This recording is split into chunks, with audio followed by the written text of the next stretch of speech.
अस्सलाम वालेकुम, मैं हूं आपका दोस्त मियां मोहम्मद अरसलान और आप देख रहे हैं अरसलान टेक यूट्यूब चैनल। कैसे हैं आप? उम्मीद है खैरियत से होंगे, ठीक ठाक होंगे। आज की इस वीडियो में हम बात करेंगे जो हमारे पास क्योंकि इन्वर्टर कंप्रेसर होते हैं, तो बहुत सारे लोगों का ये सवाल था कि इन्वर्टर कंप्रेसर को किस तरह से चेक करते हैं। क्योंकि जब इन्वर्टर की पीसी में प्रॉब्लम आ जाती है, उसकी जो किट होती है, उसका जो कंप्यूटर होता है, उसमें अगर प्रॉब्लम आ जाती है तो प्रॉब्लम को रिपेयर करवाने जाते हैं। तो सम टाइम इस तरह से होता है कि फिर हमें अगर डाउट रहता है कि यार कंप्रेसर पता नहीं ठीक था या नहीं था, या वो करवा के अगर पीसीबी हम लाते हैं और कंप्रेसर अगर उसका शार्ट है मतलब यूनिट का, तो पीसी में दोबारा से प्रॉब्लम आ जाती है। तो उस चीज़ से किस तरह से बचना है, तो आज की जो हमारी वीडियो है उसमें हम डिटेल से जानेंगे कि जो हमारा डीसी कंप्रेसर होता है, जो मतलब कि इन्वर्टर यूनिट में हमारे यूज़ करते हैं हम लोग, तो हमारा जो डीसी कंप्रेसर होता है उसको हम किस तरह से टेस्ट करेंगे अपने मल्टीमीटर के ज़रिए, डिजिटल मीटर के ज़रिए। जो भी आपके पास मीटर है, अगर डिजिटल है उससे भी हो जाएगा, मल्टीमीटर है तो उससे भी आपका जो है वो हो जाएगा, और अगर आपके पास एनालॉग मीटर है तो उसके ज़रिए से भी आप उसको चेक कर सकते हैं। जो एक सिंपल जो इसका एक तरीकाकार है वो यही है।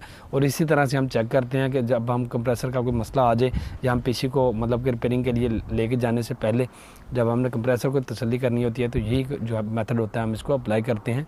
दूसरा जो तरीकाकार होता है उसमें ये होता है कि हम लोग क्या करते हैं कि जो हमारे पास मतलब कि पीसी के जो मैकेनिक्स होते हैं, जो अच्छे वाले प्रोफेशनल वाले स्पेशलिस्ट जो पीसी के मैकेनिक होते हैं, उनसे अगर आप रिक्वेस्ट करें, उनसे कह दें, तो वो आपको एक पीसी तैयार कर देते हैं, जिसकी मदद से आप किसी भी तरह के किसी भी इन्वर्टर को जो कंप्रेसर होता है, ज़्यादातर का आप कह लें कि 90% तकरीबन कंप्रेसर जो होते हैं वो उसी एक पीसी के ज़रिए आप चेक कर सकते हैं। वो आपको एक पीसी बना के देते हैं।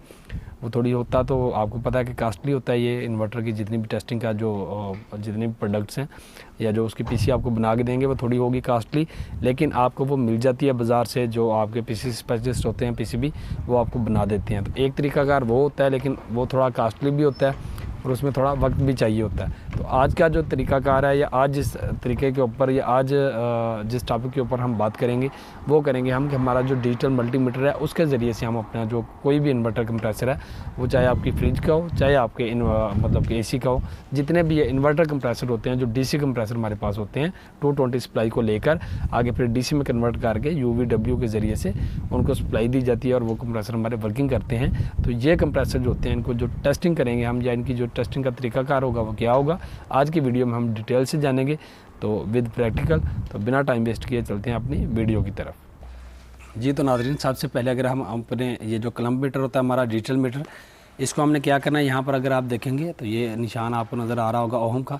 इसको हम ओहम के ऊपर सेट करेंगे। ओहम पे जब हम इसको सेट कर देंगे तो फिर हम क्या करेंगे कि हमारे जो कंप्रेसर के ये टर्मिनल जो होते हैं ये वाले, यहाँ पर इन टर्मिनल के ऊपर हम चेक करेंगे और इन टर्मिनल के ज़रिए से हम देख सकते हैं कि हमारा कंप्रेसर जो है, इसकी मोटर जो है या इसकी वाइंडिंग जो है, इंटरनल जो इसका इलेक्ट्रिकल सेटअप है वो ठीक है या नहीं है।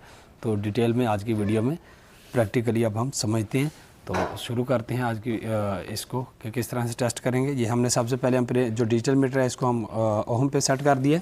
ओहम पे सेट करने के बाद सबसे पहले हम क्या करेंगे, ये नीचे वाली 2 पिन्स हैं, इनके ऊपर लगाएंगे, हम चेक करेंगे। तो यहाँ पर हमारी जो रीडिंग जो हो रही है, इस रीडिंग को हम नोट कर लेंगे, अपने माइंड में सेव कर लेंगे।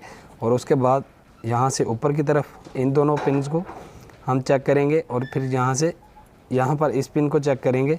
तो इस तरह से ये आप देख रहे हैं कि मुख्तलिफ़ तरह की हमारे पास रीडिंग आ रही है। ये मेरे पास जो कंप्रेसर है, ये क्योंकि इन्वर्टर कंप्रेसर नहीं है, इसलिए आप देख रहे होंगे कि यहाँ पर रीडिंग भी तीनों पिन्स की सेम नहीं आ रही। जब आप इन्वर्टर कंप्रेसर को चेक कर रहे होते हैं तो यहाँ पर जो हमारी ये 3 पिन होती हैं, हमारे पास 3 पिनें होती हैं, इन तीनों पिनों की जो रीडिंग होती है, मतलब इन दोनों पे हम जब लगाएंगे तो यहाँ पर हमारी जो रीडिंग आएगी सेम आएगी। अभी ये क्योंकि इन्वर्टर नहीं है तो इसलिए इसकी रीडिंग थोड़ी चेंज है, लेकिन मैं आपको समझाने के लिए कि आपने चेक किस तरह से करना है, तो इस तरह से आपने चेक करना है। तो यहाँ पर जब आप तीनों को चेक करेंगे तो यहाँ पर आपकी जो रीडिंग आ रही होगी, फॉर एग्जांपल वो 5.7 आ रही है या 4.5 आ रही है इन दोनों पे, तो इन दोनों पे भी वही 4.5 या 7 आएगी, और यहाँ पर भी 4.5 या 7 आएगी। अब हमने बाइंडिंग चेक कर ली। अब हमने अपने कंप्रेसर की शार्टेज चेक करनी है कि हमारा कंप्रेसर जो है इसकी बाइंडिंग कहीं शार्ट तो नहीं है, मतलब कि आपस में तो कंटिन्यूटी ठीक चल रही है, बराबर बोल रही है, तीनों टर्मिनल की कंटिन्यूटी हमारी बिल्कुल सेम है। और यहाँ पर हमने क्या करना है कि जब हमने शार्टेज चेक करनी है तो एक टर्मिनल को यहाँ पर हम लगाएंगे अपने क्लम्प मीटर के, और दूसरा यहाँ पर जो हमारे कंप्रेसर का जहाँ पर पेंट नहीं हुआ उस जगह पर उस पाइप के साथ हम टच करेंगे। तो यहाँ पर अगर आप देखेंगे तो आपको कोई भी कंटिन्यूटी यहाँ पर नज़र नहीं आ रही।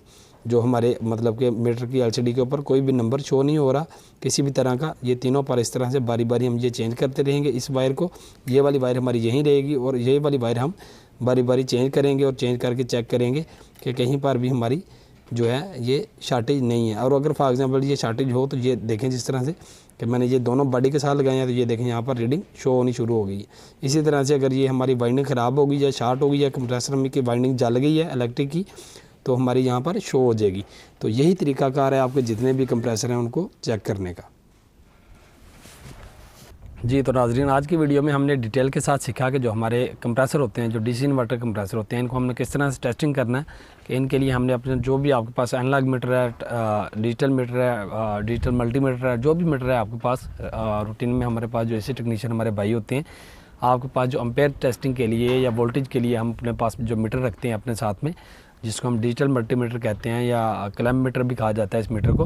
तो उस मीटर को हमने क्या करना है कि हमने ओम के ऊपर सेट करना है, किलोवाट ओम के ऊपर। हमने जब उसको ओम पर सेट करेंगे तो जो ओम पर सेट करने के बाद जो हमारा जितने भी ये इन्वर्टर कंप्रेसर हैं, इनके तीनों टर्मिनल के ऊपर सेम रीडिंग आएगी। चाहे वो एक फॉर एग्जांपल आप यू और वी पे आप टेस्टिंग करेंगे यू और वी टर्मिनल को, तो वहाँ पर यू और वी टर्मिनल के ऊपर जो आपकी टेस्टिंग मिलेगी वो आपको एक फॉर एग्जांपल मिलती है 3। इसी तरह से जब आप V और W को चेक करेंगे तो उसमें V और W में आपको रीडिंग वही 3 मिलेगी। इसी तरह से W और U को आप चेक करेंगे तो उसमें रीडिंग सेम मिलेगी। मतलब कि तीनों रीडिंग की जो आप टर्मिनल क्लॉकवाइज जिस भी तरफ से आप कंप्रेसर को चेक करेंगे, UVW को चेक करेंगे या VUW को चेक करेंगे, तीनों टर्मिनल के ऊपर हमारी जो रीडिंग आ रही होगी, जो हमारे मीटर की LCD के ऊपर स्क्रीन के ऊपर जो रीडिंग आ रही होती है वो रीडिंग सेम होनी चाहिए। चाहे वो 3 आ रही है, 2 आ रही है, 2.5 आ रही है, 3.5 आ रही है, 1.5 आ रही है, जो भी रीडिंग आ रही है। चाहे ये आपका फ्रिज का कंप्रेसर है, चाहे ये आपका AC का कंप्रेसर है, इसमें ये चीज़ नहीं होती कि ये AC का कंप्रेसर है, बड़ा कंप्रेसर है तो उसमें फार्मूला कोई और होगा, और जो हमारी फ्रिज का कंप्रेसर है, छोटा कंप्रेसर है, तो उसमें फार्मूला कोई और होगा। इस तरह से नहीं होता। आपके जितने भी DC इन्वर्टर कंप्रेसर हैं उनमें आपकी जो तीनों टर्मिनल की जो रीडिंग होगी वो सेम होनी चाहिए। तो इसका मतलब है कि आपका कंप्रेसर ठीक है। और साथ ही आपने तीनों टर्मिनल के साथ और एक किसी भी टर्मिनल के साथ आपने अटैच कर लेनी है अपनी जो वायर होती है उसको, और दूसरा जो होता है वो दूसरा टर्मिनल जो है आपकी जो मीटर का है उसको आपने किसी भी पाइप के साथ या स्क्रू के साथ या बॉडी के साथ कहीं पर भी जहाँ पर मतलब कि डायरेक्टली आप लोहे के साथ टच करें या कंप्रेसर के साथ डायरेक्टली किसी पाइप के साथ टच करें, ताकि आपको पता चले कि जब हमारे कंप्रेसर की कोई भी मतलब कि UVW में से कोई भी एक भी वाइंडिंग जो है वो बॉडी के साथ अर्थ नहीं हो रही, बॉडी के साथ शार्ट नहीं हो रही। अगर शार्ट हो रही होगी या अर्थ हो रही होगी तो भी हमारा मीटर जो है वो रीडिंग शो करेगा। और अगर वो रीडिंग शो करता है तो आप मुहतात हो जाएं कि आपका कंप्रेसर शार्ट है। और आप अगर PC रिपेयर करवा के दोबारा से वो PC वहाँ पर इंस्टॉल करते हैं तो वो वहाँ पर प्रॉब्लम करेगी और हमारा जो PC बोर्ड होता है वो दोबारा से मतलब कि ख़राब हो जाएगा। तो उसका आपको पता है कि जो PCB स्पेशलिस्ट होते हैं, जो मैकेनिक्स होते हैं PCB के, वो हमें उस चीज़ की वारंटी नहीं देते और फिर वो आपको पल्ले से पड़ जाता है। और बाद टाइम कस्टमर होता है वो कह देता है कि जी मैंने अभी रिपेयर नहीं करवाना क्योंकि मेरे पास इतने पैसे नहीं है कंप्रेसर के लिए, और आपके जो PC के पैसे लगे होते हैं वो भी ज़ाया हो जाते हैं, वो मतलब कि आपके पल्ले से पैसे वो चले जाते हैं। तो जब भी आप काम करें एहतियात के साथ काम करें।